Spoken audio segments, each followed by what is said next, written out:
بسم اللہ الرحمن الرحیم الحمد للہ رب العالمین والعاقبۃ للمتقین والصلاة والسلام علی اشرف الانبیاء والمرسلین وعلی آلہ واصحابہ اجمعین اما بعد رمضان سے پہلے ہم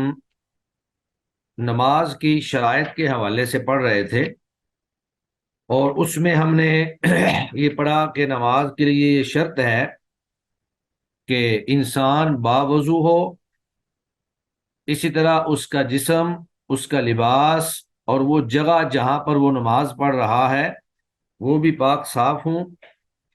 اور پھر عورت کے بارے میں ہم نے پڑھا کہ وہ باپردہ ہو، اس کے سر پہ دوپٹہ ہو، جسم جو ہے وہ ڈھانپا ہوا ہو، اسی طرح انسان جو ہے وہ قبلہ رخ ہونا چاہیے۔ اور اس کے ساتھ ہی ہم نے یہ چیزیں بھی پڑھی کہ نماز کے اندر گفتگو نہ کی جائے۔ یہ ساری شرائط ہم پیچھے پڑھ چکے ہیں، تو اب آگے اسی سے متعلق چند چیزیں جو ہیں وہ انشاءاللہ بیان کی جائیں گی۔ چونکہ یہ چیز ہم نے پڑھی ہے کہ نماز کے اندر گفتگو کرنا اور کلام کرنا جو ہے یہ نماز کو باطل کر دیتا ہے۔ لیکن بسا اوقات ایسا ہوتا ہے کہ انسان نمازی جو ہے وہ تلاوت اور قرآن مجید کے ترجمے پر دھیان کر کے جب پڑھ رہا ہوتا ہے تو انتہائی خشوع کے اندر جا کر وہ ترجمے کو جب دیکھتا ہے، اس میں عذاب کا تذکرہ ہوتا ہے، جہنم کا تذکرہ ہوتا ہے، تو بے ساختہ اس کے آنسو نکل آتے ہیں، وہ رونا شروع کر دیتا ہے۔ تو اب سوال یہ پیدا ہوتا ہے کہ اگر کسی انسان کے آنسو نکل آئیں اور وہ رونا شروع کر دے تو کیا یہ بھی نماز کے اندر گفتگو ہے اور یہ کلام ہے اور اس سے نماز باطل ہو جائے گی یا نہیں ہوگی؟ تو یہ حدیث لا کر دراصل ثابت یہ کرنا مقصود تھا کہ اگر کوئی شخص انتہائی خشوع کے ساتھ نماز پڑھ رہا ہو اور نماز کے اندر ہی وہ رونا شروع کر دے، گریہ زاری کرنا شروع کر دے، تو ایسی صورتحال میں اس کی نماز باطل نہیں ہوگی، کیونکہ یہ نماز کے اندر گفتگو نہیں ہے، کسی دوسرے شخص کے ساتھ کلام نہیں ہے۔ تو نماز کے اندر گریہ زاری، آہوزاری اور رونے کو مستثنیٰ کرنے کے لیے یہ حدیث مبارکہ جو ہے یہ حافظ ابن حجر رحمہ اللہ یہاں پر لائے ہیں۔ تو حدیث شریف کے راوی ہیں مطرف بن عبداللہ بن الشخیر، مطرف بن عبداللہ بن الشخیر، وعن مطرف بن عبداللہ بن الشخیر، مطرف بن عبداللہ بن شخیر سے روایت ہے، ان ابیہ، وہ اپنے باپ سے روایت کرتے ہیں۔ تو یہ بنی عامر قبیلہ جو ہے اس کے فرد ہیں مطرف بن عبداللہ، اور معروف صحابی رسول ہیں۔ فرماتے ہیں رأیت رسول اللہ صلی اللہ علیہ وسلم یصلی، میں نے دیکھا رسول اللہ صلی اللہ علیہ وسلم کو یصلی، نماز پڑھاتے ہوئے، یعنی جب اللہ کے نبی نماز پڑھا رہے تھے، وفی صدرہ، اور آپ کے سینے میں رونے کی، عزیز، رونے اور گڑ گڑانے کی آواز آ رہی تھی، کا عزیز المرجلی، ہنڈیا کے ابلنے کی آواز کی مانند، یعنی اللہ کے نبی صلی اللہ علیہ وآلہ وسلم اتنے زیادہ خشوع اور آہوزاری کے ساتھ گریہ زاری سے رو رہے تھے کہ جس طرح ہنڈیا ابلتے وقت ہنڈیا میں سے آواز آتی ہے، اس طرح کی آواز آپ صلی اللہ علیہ وآلہ وسلم کے سینے سے آ رہی تھی، من البکائی، رونے کی وجہ سے۔ تو یہ رونے کی وجہ سے آواز تھی۔ تو ہم بھی دیکھتے ہیں کئی دفعہ ائمہ حرمین کو یا دیگر قرائے کرام کو، ان کی ماشاءاللہ تلاوتیں جو ہیں وہ نیٹ پر بھی موجود ہیں، کہ جب آدمی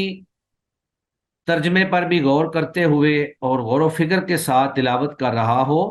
تو جہاں پر جہنم کا تذکرہ آ جائے، عذاب کا تذکرہ آ جائے، تو بے ساختہ جو ہے انسان کو رونا آ جاتا ہے۔ تو بے ساختہ جب رونا آ جائے تو یہ رونا جو ہے یہ گفتگو نہیں ہے اور کلام الناس نہیں ہے۔ لہذا اگر کوئی شخص نماز کے اندر خشوع کی وجہ سے ترجمے کے اوپر غور و فکر کرنے کی وجہ سے رو پڑتا ہے، تو انشاءاللہ اس کی نماز درست ہے اور اس کی نماز جو ہے وہ باطل نہیں ہوگی۔ ہاں البتہ ایک شخص جان بوجھ کر گفتگو کر لیتا ہے، بات چیت کر لیتا ہے کسی کے ساتھ نماز کے اندر، تو اس سے نماز باطل ہو جاتی ہے، نماز جو ہے وہ ختم ہو جاتی ہے، لیکن رونا جو ہے یہ نماز کو باطل نہیں کرتا۔ تو اس حدیث سے ہمیں کئی ایک چیزیں جو ہیں وہ معلوم ہوئی۔ سب سے پہلی بات تو ہمیں یہ معلوم ہوئی کہ رسول اللہ صلی اللہ علیہ وآلہ وسلم بے حد خضوع خشوع کے ساتھ نماز ادا فرماتے تھے، کیونکہ نماز کے اندر رونا جو ہے یہ بے انتہا خضوع خشوع کی دلیل ہے۔ اور اس سے یہ بات بھی معلوم ہوئی کہ نماز کے اندر رونے سے نماز باطل نہیں ہوتی، خواہ وہ فرض نماز ہو یا وہ نفل نماز ہو، کوئی بھی نماز ہو، اگر آپ نماز کے اندر خضوع خشوع کی وجہ سے رو پڑتے ہیں تو انشاءاللہ اس سے نماز باطل نہیں ہوتی۔ ہاں البتہ جان بوجھ کر تصنع سے رونا جو ہے یہ درست نہیں ہے، تصنع سے رونا درست نہیں ہے۔ بہترین وہی رونا ہے جو بے ساختہ خود بخود انسان کی آنکھوں میں آنسو آ جائے، انسان اللہ کے عذاب سے ڈر جائے، وعیدوں سے ڈر جائے، اور انسان کی آنکھوں میں آنسو آ جائیں اور وہ رونا شروع کر دے۔ اسی طرح نماز کے اندر بعض چیزیں ایسی ہوتی ہیں جو نماز کو باطل نہیں کرتی ہیں، جیسے اگر کوئی شخص نماز پڑھ رہا ہے اور باہر سے کوئی آدمی آیا تو آدمی کھنکار سکتا ہے، یعنی کھنگورا مار سکتا ہے، جس سے باہر سے آنے والے آدمی کو اندازہ ہو جائے کہ وہ بندہ جو ہے وہ نماز میں ہے۔ تو یہ حدیث جو ہے یہ سیدنا علی رضی اللہ تعالی عنہ سے مروی ہے۔ وعن علی رضی اللہ عنہ، سیدنا علی رضی اللہ تعالی عنہ سے روایت ہے، انہوں نے کہا کان علی من رسول اللہ صلی اللہ علیہ وسلم مدخلانی، کان علی میرے پاس تھے، من رسول اللہ اللہ کے نبی کے پاس آنے جانے کے، مدخلانی دو اوقات، یعنی میں دو اوقات میں اللہ کے نبی کے پاس آتا تھا، ڈیلی جو ہے میں اللہ کے نبی کے پاس دو دفعہ آتا تھا۔ تو ایک دن کو وقت، یعنی دن کو کسی وقت آ جاتے تھے اور رات کو کسی وقت آ جاتے تھے، لیکن کئی دفعہ ایسا ہوتا کہ جب سیدنا علی رضی اللہ تعالی عنہ آتے اور اللہ کے نبی جو ہے وہ نماز پڑھ رہے ہوتے گھر میں، تو گھر میں نماز جو ہے وہ نفلی نماز ہی ہو سکتی ہے، کیونکہ فرضی نماز اللہ کے نبی مسجد میں ہی جا کر پڑھاتے تھے۔ تو جب اللہ کے نبی صلی اللہ علیہ وآلہ وسلم نماز پڑھ رہے ہوتے، فَكُنْتُ إِذَا أَتَيْتُهُ، حضرت علی فرماتے ہیں کہ فَكُنْتُ إِذَا أَتَيْتُهُ، جب میں آپ کے پاس آتا وَهُوَ يُصَلِّي، اور آپ نماز پڑھ رہے ہوتے، تو آپ تنح نحلی، تو آپ میرے لیے کھنگار دیتے، یعنی میرے لیے کھنگورا مار دیتے،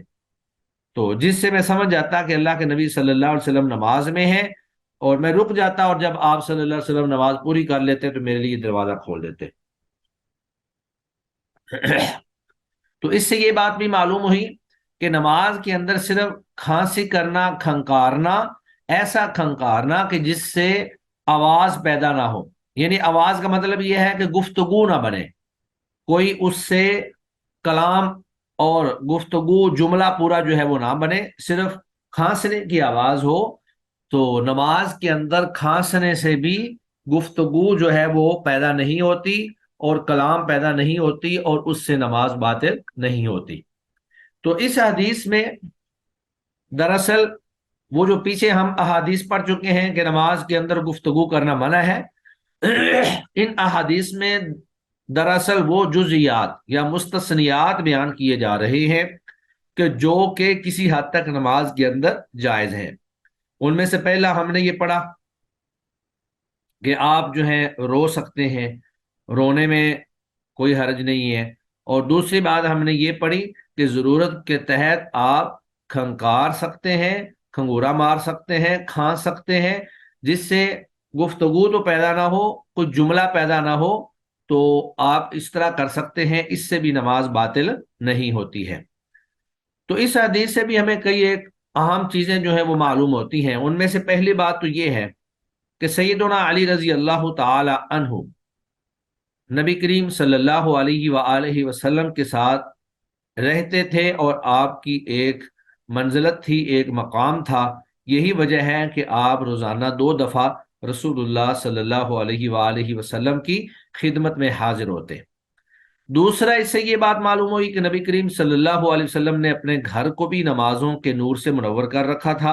اور یہ بات واضح ہے کہ گھر میں آپ صلی اللہ علیہ وسلم نفلی نماز پڑھتے تھے، فرضی نہیں پڑھتے تھے۔ تو انسان کو چاہیے کہ نماز، فرض نماز جو ہے وہ مسجد میں ادا کرے، جبکہ نفلی نماز جو ہے وہ آپ گھر کے اندر ادا کریں۔ حتیٰ کہ اللہ کے نبی صلی اللہ علیہ وسلم سے یہ بھی ثابت ہے کہ آپ سنتیں بھی گھر میں ادا کیا کرتے تھے۔ اور اس حدیث سے میں یہ بات بھی معلوم ہوئی کہ اگر کوئی شخص نماز میں موجود ہو، گھر کے اندر موجود ہو،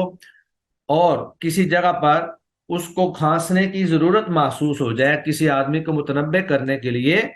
تو اس سے نماز پہ کوئی فرق نہیں پڑتا ہے۔ نماز کے اندر کھانسنا یا کھنگورا مارنا جس کو آپ کہہ سکتے ہیں، یہ نماز کو باطل کرنے والی چیز نہیں ہے۔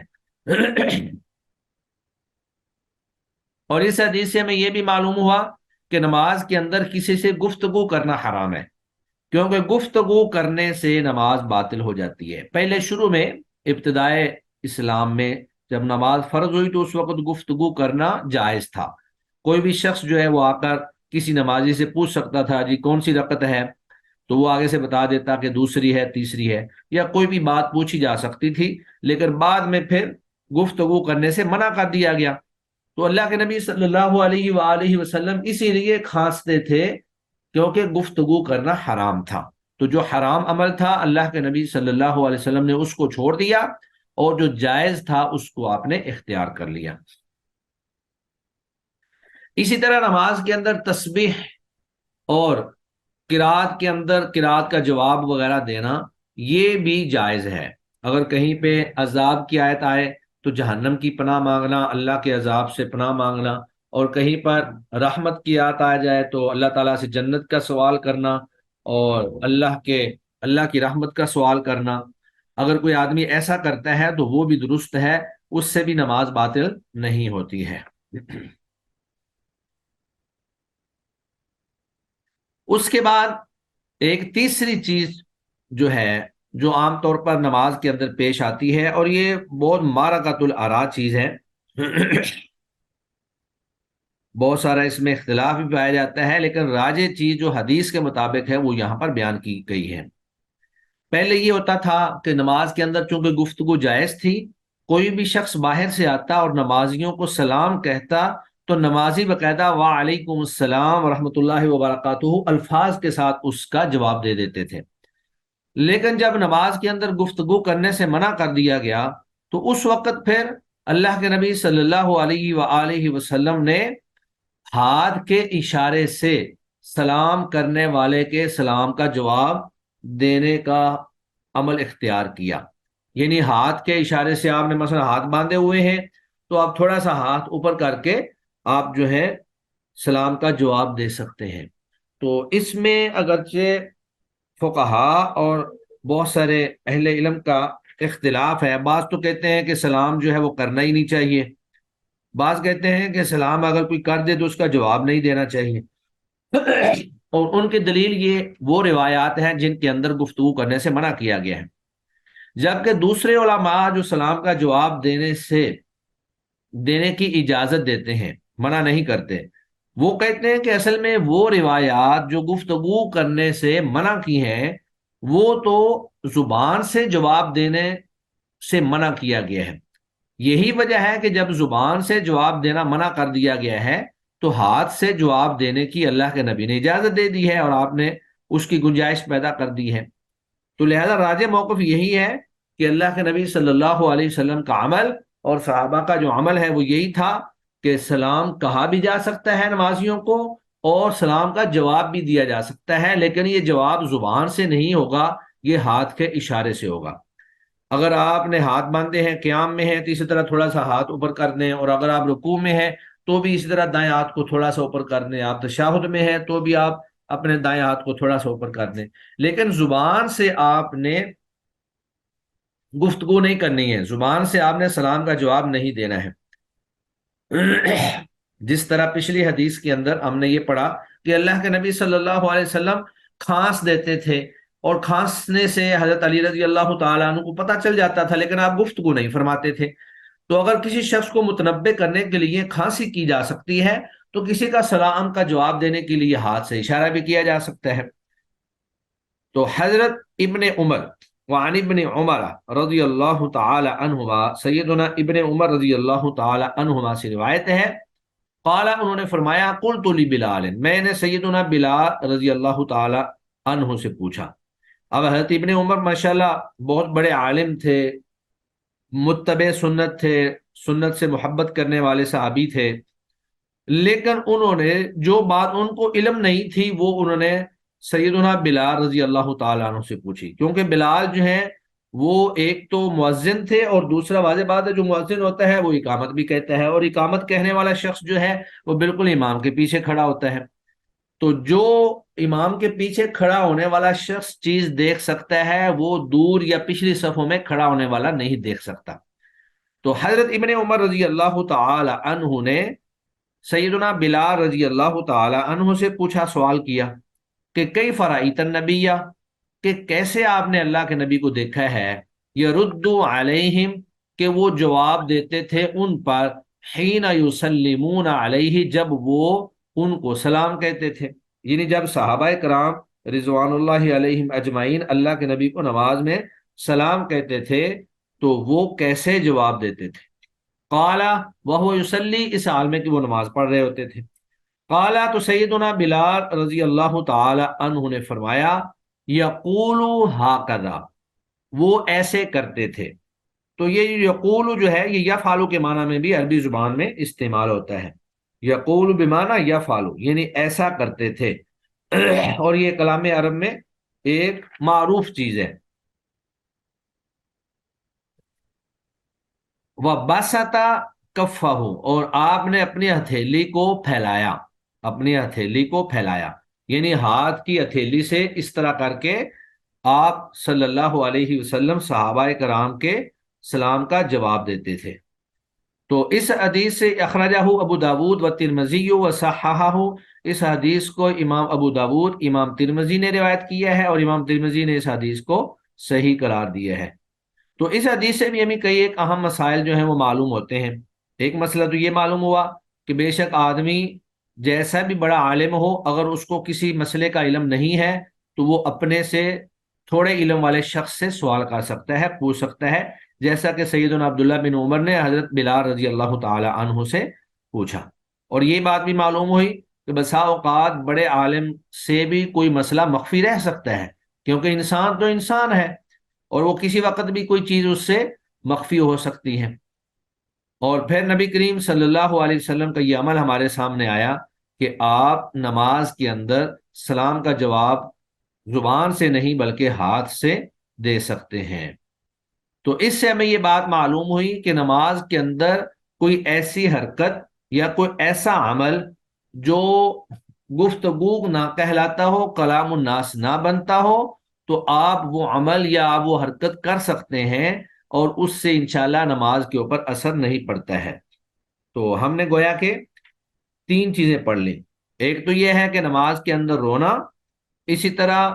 کسی کو متنبہ کرنے کے لیے کھانسی کر دینا،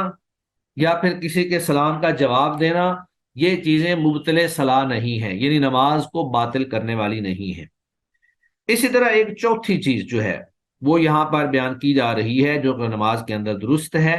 وہ یہ ہے کہ آپ چھوٹے بچے یا بچی کو نماز میں اٹھا سکتے ہیں، اور اٹھا کر آپ نماز پڑھ سکتے ہیں۔ نبی مکرم صلی اللہ علیہ وآلہ وسلم کی نواسی سیدہ امامہ بنت زینب،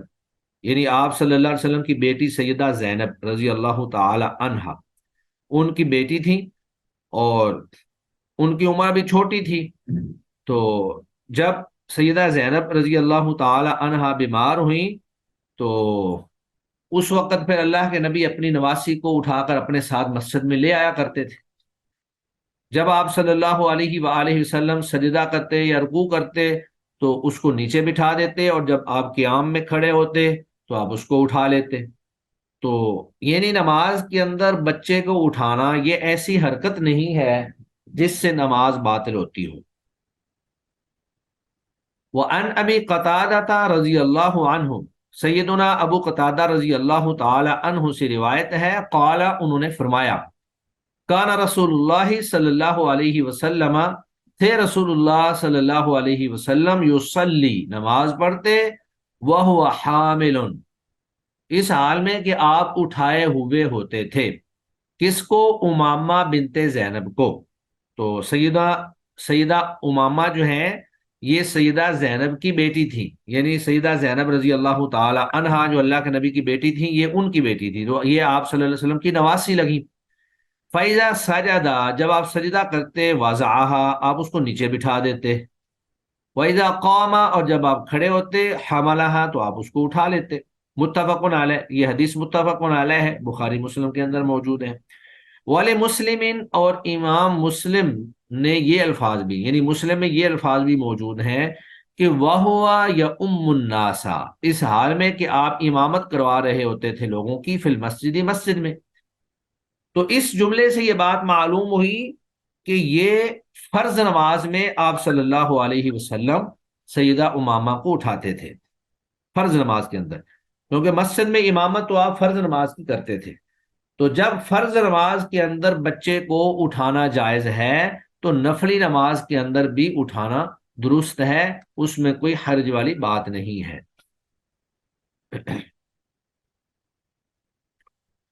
تو اس حدیث سے ہمیں جو چیزیں معلوم ہوتی ہیں، چند ایک اہم چیزیں، ان میں سے پہلی بات تو یہ ہے کہ رسول اللہ صلی اللہ علیہ وآلہ وسلم بچوں کے ساتھ بہت شفقت اور محبت فرمایا کرتے تھے، جس کی دلیل یہ ہے کہ آپ صلی اللہ علیہ وسلم نماز میں بھی اپنی نواسی کو اٹھا کر نماز پڑھایا کرتے تھے۔ اور دوسرا اس سے یہ بات ثابت ہوئی کہ نماز کے اندر بچے کے اٹھانا درست ہے، اور یہ عمل یسیر ہے، اس سے نماز جو ہے وہ باطل نہیں ہوتی، نماز کے اندر کوئی مسئلہ نہیں ہے۔ پھر ایک بات یہ بھی معلوم ہوتی ہے کہ عام طور پہ بچے جو ہوتے ہیں ان کے کپڑے ناپاک اور نجس ہوتے ہیں، کیونکہ ان کا پیشاب پخانہ جو ہے عموماً وہ کپڑوں میں ہی کر دیتے ہیں۔ لیکن اگر بچہ بظاہر اس کے کپڑوں پر نجاست نظر نہ آ رہی ہو تو پھر اس کا حکم جو ہے وہ پاکیزگی کا ہی ہوگا، یعنی نجاست اگر تو ظاہری طور پر کپڑے پہ نظر آ رہی ہے تو پھر تو اس کو دھونا ضروری ہے، لیکن اگر نجاست ظاہری نظر نہیں آ رہی ہے تو پھر آپ اس بچے کو اور اس کے کپڑوں کو پاک ہی سمجھیں گے، آپ اس کو ناپاک نہیں سمجھیں گے۔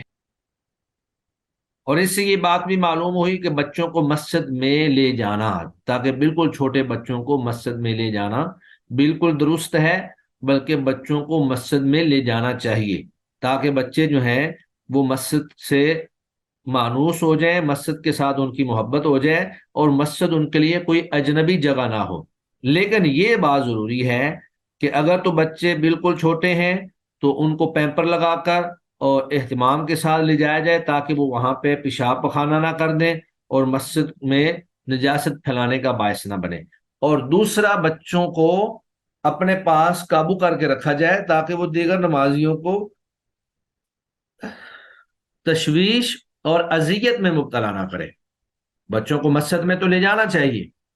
لیکن جب بچے وہاں پہ بالکل بچے چھوٹے ہوں، بہت ہی چھوٹے ہوں، اور دیگر نمازیوں کے لیے تشویش کا باعث بن رہے ہوں اور ان کی نماز کو خراب کر رہے ہوں، تو پھر ان کو اس وقت تک نہ لے جایا جائے جب تک وہ کچھ سمجھدار نہ ہو جائیں۔ یعنی بچہ کم از کم اتنا سمجھدار ہونا چاہیے کہ آپ اگر اس کو کہیں کہ بیٹا ادھر بیٹھ جاؤ تو وہ بیٹھ جائے۔ اتنا چھوٹا بچہ نہ ہو کہ آپ اس کو بیٹھنے کا بھی کہتے رہیں تو اس کو بات سمجھنا ہے کہ آپ اس کو کیا کہنا چاہ رہے ہیں۔ تو بچہ جو ہے اتنا میچور اور اتنا سمجھدار ہونا چاہیے کہ وہ دوسروں کے لیے اذیت اور تشویش کا باعث نہ بنے، بلکہ وہاں پہ جا کر جہاں آپ اس کو بٹھائیں وہ بیٹھ جائے، جہاں آپ اس کو کھڑا کریں وہ کھڑا ہو جائے۔ تو ایسے بچوں کو ضرور مسجد میں لے کے جانا چاہیے، بچوں کو مسجد سے روکنا نہیں چاہیے تاکہ بچے جو ہیں وہ بچپن سے ہی مسجد کے ساتھ مانوس ہو جائیں۔ کیونکہ آج اگر ہم بچوں کو مسجد میں جانے سے روکیں گے، وہاں پہ لے جا کر ان کو جھڑکیں گے، ماریں گے، تو وہ سمجھیں گے کہ شاید مسجد جو ہے وہ بہت کوئی خطرناک جگہ ہے جہاں پہ ہمارے لیے تحفظ نہیں ہے، خطرہ ہے، تو پھر وہ مسجد سے دور بھاگیں گے۔ اور اس کے بعد پھر پانچویں چیز جو ہے نماز کے اندر ہی، کہ اگر خطرناک اور موذی چیزیں جیسے سانپ ہے یا بچھو ہے، اگر وہ نماز میں کہیں سے نکل آئیں اور آپ کو خدشہ ہو کہ وہ آپ کو ڈس لیں گے، آپ کو نقصان پہنچائیں گے، تو آپ نماز کے اندر ہی ان جانوروں کو مار سکتے ہیں، کیونکہ انسان کو اپنی جان کی حفاظت کرنا یہ بھی دین کی ضروریات میں سے ہے، یہ ایک ضروریات زندگی میں سے ہے۔ تو جب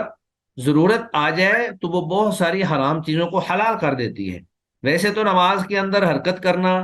یا ادھر ادھر بھاگنا یا کوئی چیز پکڑنا جائز نہیں ہے، لیکن اگر سانپ اور بچھو آ جائے تو آپ نماز کے اندر ہی لاٹھی پکڑ سکتے ہیں، اینٹ روڑا پکڑ سکتے ہیں، اور آپ نماز کے اندر ہی ان جانوروں کو قتل کر سکتے ہیں، کیونکہ یہ انسان کو نقصان پہنچا سکتے ہیں، انسان کی موت کا بھی باعث بن سکتے ہیں۔ وعن ابی ہریرہ رضی اللہ تعالی عنہ، سیدنا ابو ہریرہ رضی اللہ تعالی عنہ سے روایت ہے، انہوں نے کہا رسول اللہ صلی اللہ علیہ وسلم نے فرمایا اقتلوا الاسودین، تم قتل کرو دو کالی چیزوں کو۔ اب یہ کالی چیزیں اتفاقی قید ہے، ضروری نہیں ہے کہ سارے سانپ کالے ہی ہوں، لیکن عموماً سانپ کالے ہوتے ہیں یا سیاہی میل ہوتے ہیں۔ اسی طرح جو عقرب بچھو ہے وہ بھی کالا ہوتا ہے، کالے کے علاوہ دوسرے کلر کا بھی ہو سکتا ہے، لیکن زیادہ تر بچھو کالے ہوتے ہیں۔ تو تغلیباً یعنی ایک سیاہی چیز، زیادہ چیز جب سیاہ ہوتی ہے تو اسی کو کالا کہہ کر اللہ کے نبی صلی اللہ علیہ وسلم نے اسود کہہ دیا ہے۔ تو اقتلوا الاسودین، دو کالی چیزوں کو قتل کرو۔ تو یہ اقتلوا تو باقاعدہ امر کا صیغہ ہے کہ ضروری طور پر ان کو قتل کرو پھر صلاتی نماز میں، کیونکہ اگر آپ ان کو قتل نہیں کریں گے تو یہ آپ کو نقصان پہنچائیں گے۔ تو اقتلوا الاسودین، دو کالی چیزوں کو نماز میں قتل کر دو۔ یہ کون کون سی چیزیں ہیں؟ الحیہ، سانپ، والاقرب، اور بچھو۔ یہ رضوان بھائی اپنا مائک بند کریں ذرا، بار بار آپ کا مائک اوپن ہو رہا ہے۔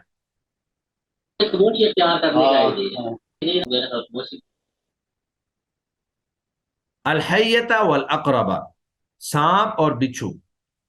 اخرجہ الاربعہ، اس حدیث کو ائمہ اربعہ نے روایت کیا ہے۔ وصححہ ابن حبان، اور امام ابن حبان نے اس حدیث کو صحیح قرار دیا ہے۔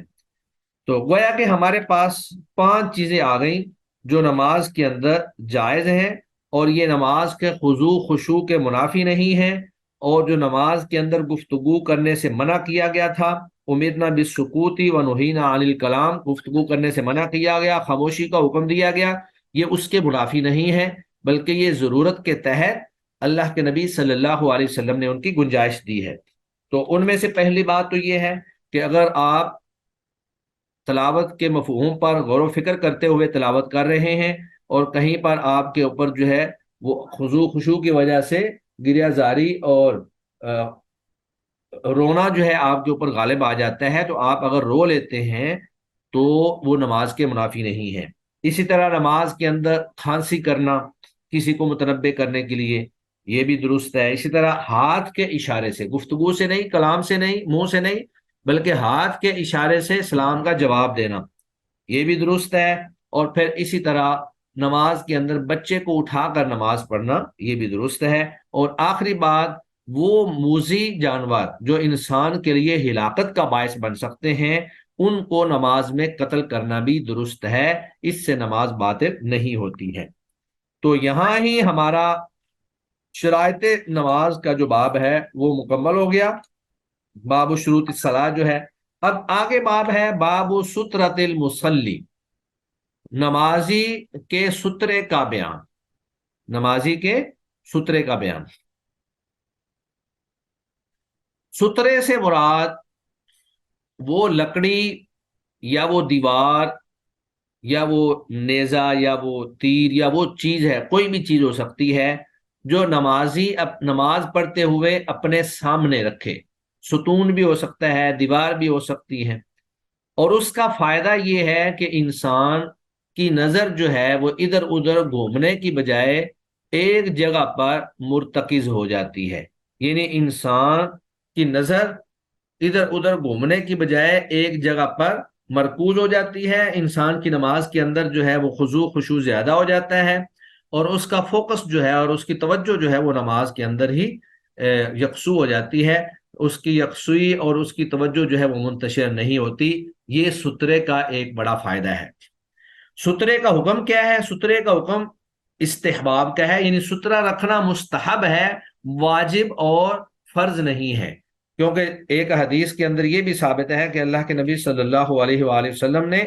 مینا کے اندر ایک دفعہ نماز پڑھائی، اور بغیر سترے کے پڑھائی، اور اس کے بعد پھر نمازی کے آگے سے گزرنا بغیر سترے کے، اگر یہ کسی نمازی کے آگے سترا نہ ہو اس کے آگے سے گزرنا، یا سترے اور نمازی کے درمیان سے گزرنا، یہ گناہ کبیرہ ہے۔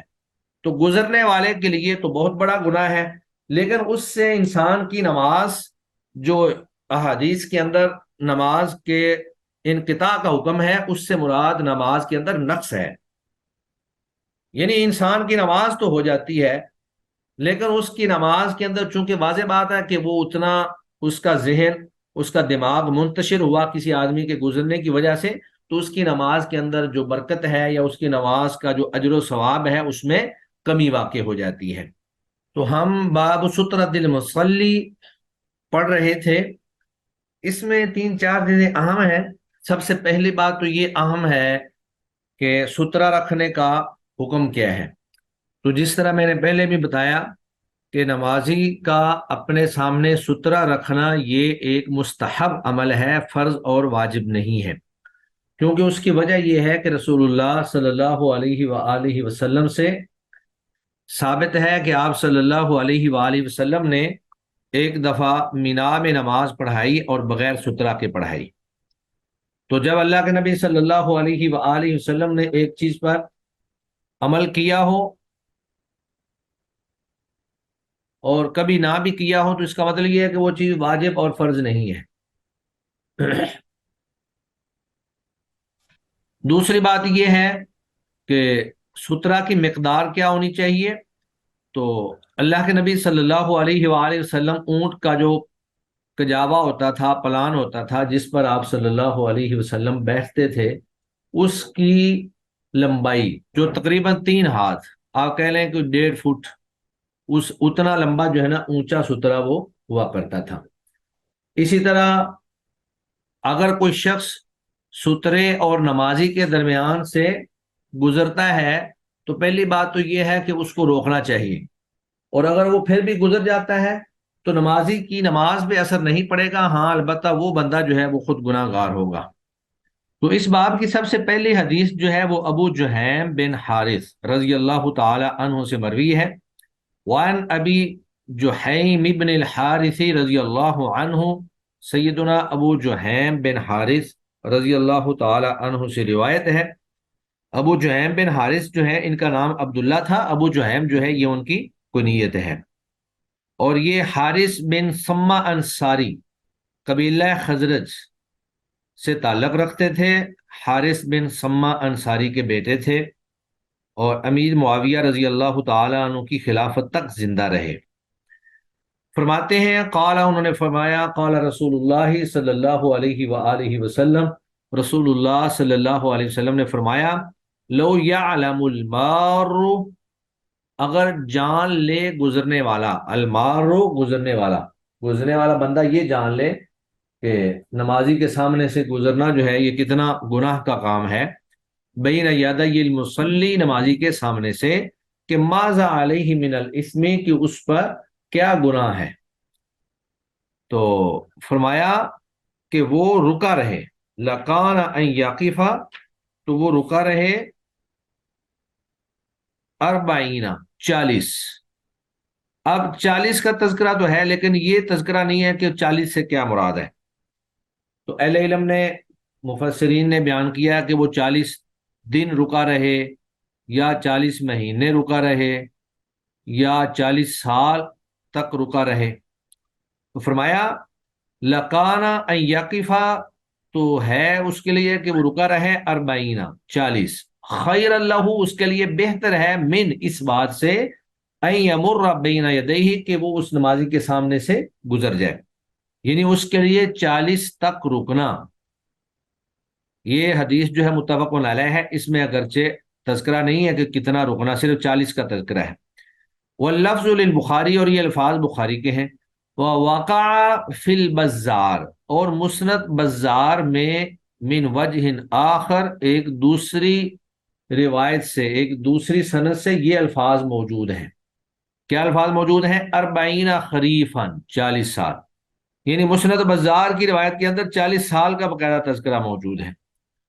تو اس سے اس بات کا اندازہ ہوتا ہے کہ نمازی کے آگے سے گزرنا کتنا بڑا گناہ کا کام ہے،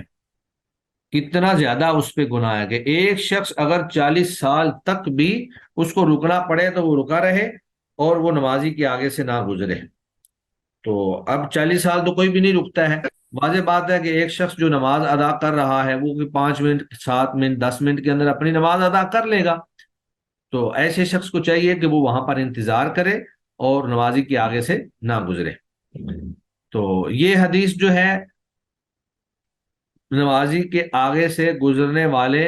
شخص کے گناہ گار ہونے پر دلالت کرتی ہے۔ باقی رہا یہ مسئلہ کہ اگر کوئی شخص گزر جاتا ہے تو نمازی کی نماز پہ اثر پڑے گا کہ نہیں، تو نمازی کی نماز اگرچہ کچھ متاثر تو ہوگی لیکن نماز جو ہے وہ باطل نہیں ہوگی۔ واضح بات ہے کہ جب سامنے سے کوئی گزر جاتا ہے، بے شک وہ مرد ہے عورت ہے، حدیث میں اگرچہ کچھ اور تذکرے بھی کتا اور گدھا ان کا تذکرہ آگے آ رہا ہے، لیکن یہ ہے کہ کوئی بھی چیز اگر نمازی کے آگے سے گزرتی ہے تو اس کی نماز میں انتشار پیدا ہو جاتا ہے اور یکسوئی جو ہے وہ متاثر ہوتی ہے۔ اب سوال یہ ہے کہ سترہ جو ہے وہ کیسا ہونا چاہیے؟ وعن عائشہ رضی اللہ عنہا، ویسے تو سترہ کوئی بھی چیز ہو سکتی ہے، دیوار کو بھی آپ سترہ بنا سکتے ہیں، کسی ستون کو بھی آپ سترہ بنا سکتے ہیں، اسی طرح اونٹ کا جو پلان ہے اللہ کے نبی عموماً اس کو سامنے رکھ لیتے تھے، یا نیزہ جو ہے وہ سامنے گاڑ لیا کرتے تھے۔ تو ہر وہ چیز جو رکاوٹ بن سکے اس کو سترہ بنایا جا سکتا ہے۔ تو سیدہ عائشہ رضی اللہ تعالی عنہ سے روایت ہے، انہوں نے کہا سئل رسول اللہ صلی اللہ علیہ وسلم، نبی کریم صلی اللہ علیہ وآلہ وسلم سے سوال کیا گیا، فی غزوہ تبوک، غزوہ تبوک میں، یعنی غزوہ تبوک کے دوران جو ہے آپ صلی اللہ علیہ وسلم سے سوال کیا گیا سفر کے دوران، ان سترۃ المصلی، نمازی کے سترے کے بارے میں، کہ نمازی کا سترہ جو ہے وہ کیسا ہونا چاہیے۔ فقال، تو آپ صلی اللہ علیہ وسلم نے فرمایا، مثل مؤخرات الرحل، کجاوے کی پچھلی لکڑی کی مانند ہو۔ تو یہ جو پالان ہوتا ہے جو اونٹ کے اوپر رکھا جاتا ہے اور پھر اس کے اوپر بندہ بیٹھتا ہے، تو کجاوے کی جو پچھلی لکڑی جس کے ساتھ ٹیک لگا کے بیٹھتا ہے تو وہ عموماً کوئی فٹ 1.5 فٹ، اس فٹ کے قریب اس کی تقریباً اونچائی ہوتی ہے۔ تو یعنی کم از کم سترہ جو ہے وہ اتنا ہونا چاہیے، باقی اگر اس سے زیادہ بڑا ہو جائے تو بڑے میں کوئی حرج نہیں ہے، جیسے ستون کے سامنے آپ جو ہے نماز پڑھ لیتے ہیں تو ستون جو ہے ایک لمبا ہے، یا دیوار تو بہت بڑی بن جاتی ہے، تو کم از کم سترہ جو ہے وہ اتنا ہو۔ باقی اگر اس سے چھوٹا بھی سترہ ہو جائے تو وہ بھی قابل قبول ہے، جس طرح کہ آگے ایک روایت آ رہی ہے، لیکن سترہ جتنا بڑا ہوگا اتنا ہی چھوٹے سترے سے بہتر ہے۔ اس سے آگے نبی کریم صلی اللہ علیہ وآلہ وسلم نے فرمایا کہ اگر کوئی شخص سامنے تیر رکھ لے تو بھی وہ سترہ جو ہے وہ درست قرار پائے گا۔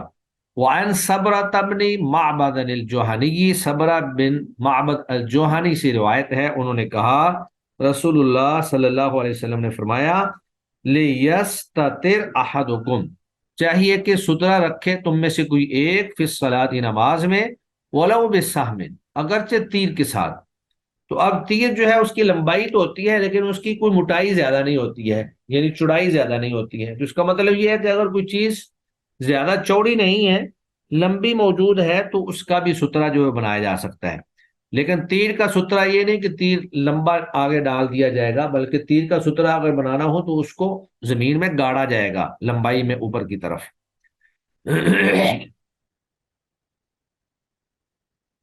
تو ان تمام احادیث سے ہمیں یہ بات معلوم ہوئی،